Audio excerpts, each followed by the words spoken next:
నమస్తే TV 8 news కి స్వాగతం.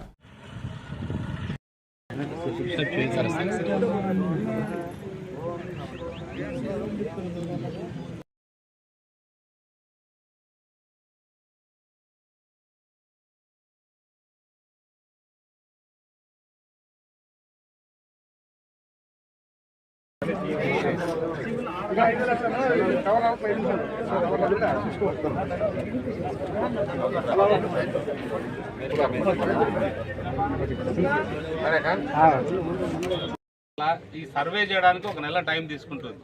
అంటే రోడ్ అనేది పూర్తిగా లేదు.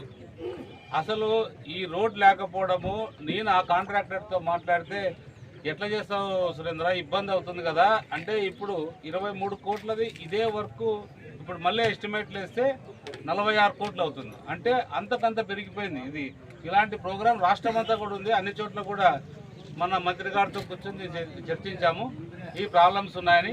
కానీ ఏదేమైనా కూడా వాళ్ళు ఒకటే చెప్పారు, అందరూ కూడా పాత రేట్లతోనే చేయాల్సిందే, ఖచ్చితంగా అభివృద్ధి కావాలని చెప్పారు. కానీ ఏదేమైనా కూడా నేనైతే ఇది ఖచ్చితంగా ఈ రోడ్డు ఆ రోజు మీకు హామీ ఇచ్చిపోయినా, ఇక్కడ వచ్చి అందరూ పెద్దలు అందరూ ఉన్నారు, మనం అందరి సమక్షంలో ఈ రోడ్డు చేద్దామని చెప్పిపోయినాను.